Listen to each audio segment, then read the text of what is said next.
ನಮಸ್ಕಾರ ಪ್ರೀತಿಯ ವೀಕ್ಷಕರೆಲ್ಲರೂ, ಸಂಕಲ್ಪ ಸುದ್ದಿ ವಿಶೇಷ ಕಾರ್ಯಕ್ರಮಕ್ಕೆ ಆತ್ಮೀಯ ಸ್ವಾಗತ ಹೇಳ್ತಾ ಇರೋದು ನಾನು ಅನೂಷಾ.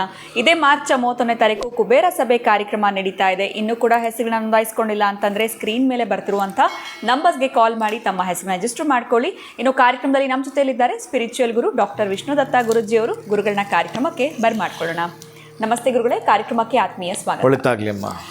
ಗುರುಗಳೇ, ಒಬ್ಬೊಬ್ಬರಿಗೆ ಒಂದೊಂದು ರೀತಿಯಾಗಿರುವಂಥ ಒತ್ತಡ, ಸ್ಟ್ರೆಸ್ ಅನ್ನೋಂಥದ್ದು ಇರುತ್ತೆ, ಅಥವಾ ಟೆನ್ಷನ್ ಫುಲ್ ಲೈಫ್ ಅಂತಲೇ ಹೇಳ್ಬೋದು. ಮಕ್ಕಳಿಗಾಗಿರ್ಬೋದು, ಮಧ್ಯ ವಯಸ್ಕರಿಗಾಗಿರ್ಬೋದು, ಏಜ್ ಆದವ್ರಿಗಾಗಿರ್ಬೋದು, ಅವ್ರವ್ರದೇ ಲೆವೆಲ್ ಆಗಿರುವಂಥ ಒಂದು ರೀತಿಯಾಗಿರುವಂಥ ಅಡೆತಡೆಗಳು, ಮೈಂಡ್ ಸೆಟ್ಟು, ಟೆನ್ಷನ್ಸ್ ಈ ಥರ ಇರುತ್ತೆ. ಸೊ ಎಲ್ಲೋ ಒಂದು ಕಡೆ ಹ್ಯಾಪಿ ಲೈಫು ಅಥವಾ ನೆಮ್ಮದಿಯಾಗಿರುವಂಥ ಜೀವನ ಸಾಧಿಸಬೇಕು ಅಂತಂದರೆ ಸಿಂಪಲ್ ಆಗಿರುವಂಥ ಒಂದು ರೆಮಿಡಿ ಏನಾದರೂ ತಿಳಿಸಬಹುದಾ? ಇದ್ರ ಬಗ್ಗೆ ಇವತ್ತಿನ ವಿಡಿಯೋನಲ್ಲಿ ತಿಳಿಸ್ಕೊಡಿ. ಇದು ಒಂದು ರೀತಿಯಾಗಿ ಮೆಡಿಸಿನ್ ಆಗೂ ವರ್ಕ್ ಆಗುತ್ತೆ ಅವ್ರಿಗೆ, ಬಿಕಾಸ್ ಮಾತ್ರೆಗಳು ತೊಗೊಳ್ತಿರ್ತಾರೆ ಎಷ್ಟೋ ಜನ ನಿದ್ದೆ ಬರೋದಕ್ಕೋಸ್ಕರ ಅಥವಾ ಟೆನ್ಷನ್ ಕಡಿಮೆ ಆಗೋದಕ್ಕೆ. ಏನು ಹೇಳ್ತೀರಾ ಗುರುಗಳು? ಒಟ್ಟಾರೆ ಟೆನ್ಷನ್ ಫ್ರೀ ಆಗಿ ಪೆನ್ಷನ್ ಬರಬೇಕು. ಹೌದು ಗುರು. ಓ ವಿಶ್ವಸ್ಮೈ ನಮಃ. ಪ್ರೀತಿಯ ಬಂಧುಗಳೇ, ನೋಡಿ ಹೀಗೆ ಬರ್ತವೆ. ಏನು ಟೆನ್ಷನ್ ಇರೋ ಮನುಷ್ಯನಿಗೆ ಹೇಗೆ ಆಗಿದ್ರೂ ಮನುಷ್ಯ ಬಂದಿರೋದು ಕರ್ಮಭೂಮಿಗೆ. ಇಲ್ಲಿ ಏನು ಹೇಳ್ತಾರೆ ಅಂತಂದರೆ, ಕರ್ಮವನ್ನು ಕಳೆದುಕೊಳ್ಳಲಿಕ್ಕೆ 2 ದಾರಿ ಇದೆಯಂತೆ. ಕರ್ಮವನ್ನು ಕಳೆದುಕೊಳ್ಳಲಿಕ್ಕೆ 2 ದಾರಿ. ಯಾರ್ಯಾರು ಯಾವ ರೀತಿ ಇರುತ್ತೆ ಅಂದರೆ, ನಾವು ಪಡೆದುಕೊಂಡು ಬಂದ ಕರ್ಮ ಏನೋ, ನಮ್ಮ ಮನೆ ಬರಹವೇ ಸರಿಯಿಲ್ಲ, ನಾವು ಪಡೆದುಕೊಂಡ್ಬಂದಿರೋ ಇಷ್ಟೇನೇನೋ, ಇವೆಲ್ಲ ಮಾತಾಡ್ತಾರೆ ಜನ.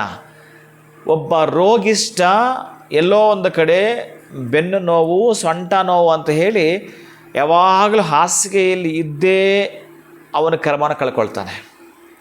ವ್ಯಾಧಿ ರೂಪದಲ್ಲಿ ಹಿಂದಿರ್ತಕ್ಕಂಥ ಬ್ಯಾಲೆನ್ಸ್ ಅದು.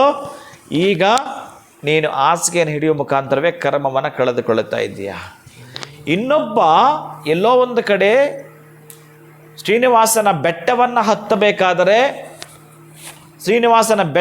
ಹತ್ತಬೇಕಾದರೆ ಪ್ರತಿ ಮೆಟ್ಟಿಲಿಗೂ ಕೂಡ ಅರಿಶಿನ ಕುಂಕುಮವನ್ನು ಇಟ್ಕೊಳ್ತಾ ಮೇಲೆ ಹತ್ತಬೇಕಾದ್ರೆ ಅವನಿಗೆ ಸೊಂಟ ನೋವು ಬರುತ್ತೆ, ಬ್ಯಾಕ್ ಪೇನ್ ಬರುತ್ತೆ. ಸ್ವಲ್ಪ ನನಗೇನಾದರೂ ಕೂಡ ಏನು ಶ್ರೀನಿವಾಸನ ಸೇವೆ ಮಾಡೋ ಮುಖಾಂತರ ಖುಷಿ ಆಯಿತು ಅಂತ ಹೇಳ್ತಾನೆ. ಅವನಿಗೂ ಸೊಂಟದ ನೋವು ಬಂತು, ಇವನಿಗೂ ಸೊಂಟ ನೋವು ಮಲ್ಕೊಂಡಿದ್ದಾನೆ. ಎಲ್ಲಿ ಕರ್ಮ ಅನ್ನೋದು ಇದನ್ನೇ ಇವನು ವ್ಯಾಧಿ ರೂಪದಲ್ಲಿ ಬಳಲ್ತಾ ಇದ್ದಾನೆ. ಅವನ ಸೇವೆ ಮಾಡೋ ಮುಖಾಂತರ ಕರ್ಮವನ್ನು ಕಳೆದುಕೊಳ್ತಾ ಇದ್ದಾನೆ. ಅದಕ್ಕೆ ಕರ್ಮ ಸುಮರ್ಮ ಪ್ರಕಾಶಿನಿ ಕಾಮಾಸಕ್ತಿಹರ ತತ್ವಜ್ಞಾನ ವಿಕಾಸಿನಿ ವಿದ್ಯಾ ಬ್ರಹ್ಮಪರ.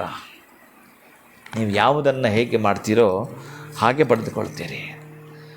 ಏನು ಆಲೋಚನೆಗಳಿರ್ತಾವೋ, ನಿಮ್ಮ ಯೋಚನೆಗೆ ಯೋನಿಗೆ ಗೋಚರ ಆಗುತ್ತೋ, ಯಾವುದು ಗೋಚರ ಆಗುತ್ತೋ ಅದನ್ನು ಪಡೆದುಕೊಳ್ಬೇಕಾದ್ರೆ ನಾವು ಸ್ವಲ್ಪ ಅಂಧಕಾರವನ್ನು ತೊಲಗಿಸಿ ಆನಂದದ ಕಡೆ ನಾವು ಹೋಗಬೇಕಾದ್ರೆ ಸ್ವಲ್ಪ ಪ್ರಾಕ್ಟಿಕಲ್ ಆಗಿ ಯೋಚನೆ ಮಾಡ್ತಕ್ಕಂತಹದ್ದು ಏನು ಅಂತಂದರೆ, ನಿನಗೆ ಸುಗಮ ಮಾಡಿಕೊಡ್ತಾನೆ ಆತ.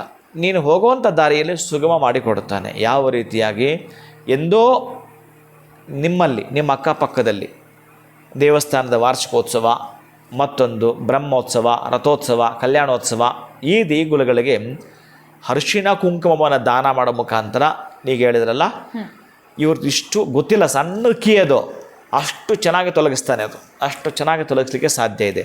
ಅದಕ್ಕಾಗಿ ಅಂತಹ ಕರ್ಮಗಳನ್ನು ಕಳೆದುಕೊಳ್ಳಬೇಕಾದರೆ, ಸುಕರ್ಮವನ್ನು ಪಡೆದುಕೊಳ್ಳಬೇಕಾದರೆ ಯಾವುದಾದ್ರೂ ಒಂದು ದೇವಾಲಯಕ್ಕೆ ಒಂದು ವರ್ಷಕ್ಕೆ ಆಗುವಷ್ಟು ಬಹುಶಃ ಅದೊಂದು ಕೆಜಿ ಇದೊಂದು ಕೆಜಿ ಕೊಟ್ಟರೆ ವರ್ಷ ಆಗ್ಬೋದೇನೋ ಬಹುಶಃ ಅರಿಶಿನ ಕುಂಕುಮವನ್ನು ದಾನ ಮಾಡಿದ್ದೆ ಆದರೆ ನಿಮ್ಮ ನೆಮ್ಮದಿಗೆ ಭಂಗವೆಲ್ಲೀತು ಅಂದರೆ ಬರಲಿಕ್ಕೆ ಸಾಧ್ಯವೇ ಇಲ್ಲ ಅಂತ ಹೇಳ್ತಾನೆ. ಹಾಗಾಗಿ ಆ ಮಂಗಳ ದ್ರವ್ಯಗಳು, ಅಂತಹ ಮಂಗಳ ದ್ರವ್ಯಗಳನ್ನು ದಾನ ಮಾಡ್ಕೊಳ್ತೀವಿ ಅಂತಂದರೆ, ನಿನ್ನನ್ನು ಕಾಡ್ತಾ ಇದೆ, ಈ ಜನ್ಮ ಪೂರ್ತಿ ಕಾಡ್ತಾ ಇದೆ ಪ್ರಾರಬ್ಧ ಕರ್ಮ. ಅಂಥ ಪ್ರಾರಬ್ಧ ಕರ್ಮದಿಂದ ಹೊರಗೆ ಬರ್ತೀರಿ. ಅದು ರಥೋತ್ಸವ ಆಗ್ತಾ ಇರುತ್ತೆ. ಈಗ ಮೋಸ್ಟ್ಲಿ ಅವೆಲ್ಲ ನಡೀತಾ ಇರುತ್ತೆ, ಎಲ್ಲ ಕಡೆ ರಥೋತ್ಸವ ನಡೀತಾ ಇರುತ್ತೆ. ಅಂಥ ರಥೋತ್ಸವದ ದೇವಾಲಯಗಳಿಗೆ ಆ ರಥಕ್ಕೆ ಪೂರ್ಣವಾಗಿ ನೀರು ಹಾಕಿ ಆ ಅರಿಶಿನ ಕುಂಕುಮ ಪೂರ್ಣವಾಗಿ ಬೆಳೆದು ನೀವೇ ಹಿಡಿತೀನಿ ಅಂತಂದರೆ, ನಿಮ್ಮ ನಿಂತೋಗಿರೋ ಕೆಲಸಗಳಿಂದ ಹಿಡಿದು ಆ ರಥ ಹಿಂಗೆ ಚಾಲೂ ಆಗುತ್ತೆ, ನಿಮ್ಮ ಕೆಲಸಗಳು ಹಿಂಗೆ ಚಾಲೂ ಆಗ್ತವೆ. ಮತ್ತು ನಿಮ್ಮ ಪ್ರಾರಬ್ಧ ಕರ್ಮ ಎಲ್ಲಿತ್ತು, ಎಲ್ಲಿ ಅಡಕವಾಗಿತ್ತು, ಅಲ್ಲೆಲ್ಲ ಕೂಡ ತೊಳೆಯುವಂಥದ್ದು ಕೂಡ ಈ ಅರಿಶಿನ ಕುಂಕುಮಗಳೇ. ನೀವು ಯಾರನ್ನಾದ್ರೂ ನೋಡಿ ಸ್ನಾನ ಮಾಡೋ ಮುನ್ನ ಹೇಗಿರ್ತಾರೆ, ಅವರು ಮಾತಾಡೋ ವಾಯ್ಸ್ ನೋಡಿ, ಸ್ನಾನ ಮಾಡಿದ ನಂತರ ವಾಯ್ಸ್ ಕೇಳಿಸ್ಕೊಳ್ಳಿ. ಮತ್ತು ಫ್ರೆಶ್ ಆಗ್ತಾರಲ್ಲ, ಆ ಸ್ವಲ್ಪ ಕುಂಕುಮ ಇಡ್ತಾರೆ, ಅಷ್ಟು ಅದ್ಭುತವಾಗಿ ಕಾಣುತ್ತಿರ್ತಾರೆ. ಅದಕ್ಕೆ ಆ ಅರಿಶಿನ ಕುಂಕುಮ ನಿಮ್ಮ ಜೀವನಕ್ಕೆ ಅದ್ಭುತ. ಖಂಡಿತ ಗುರುಗಳೇ, ಒಂದು ಸರಳವಾಗಿರುವಂಥ ಪರಿಹಾರ ತುಂಬಾ ಸಿಂಪಲ್ ಆಗಿತ್ತು, ಎಲ್ಲರೂ ಕೂಡ ಮಾಡುವಂಥದ್ದು, ಅದಕ್ಕೆ ಅವ್ರೇನು ಹೆಚ್ಚು ಖರ್ಚು ಮಾಡುವಂಥದ್ದಿಲ್ಲ ಅಂತಾನೆ ಸರಳವಾಗಿರುವಂಥ ರೆಮಿಡೀಸ್ನ ನೀವು ಪ್ರತಿಯೊಂದು ವಿಡಿಯೋಲಿ ಕೂಡ ತಿಳಿಸ್ಕೊಡ್ತೀರಾ. ತುಂಬ ಹೃದಯದ ಧನ್ಯವಾದಗಳು ತಮಗೆ. ನಮಸ್ಕಾರ. ಹರೇ ಶ್ರೀನಿವಾಸ.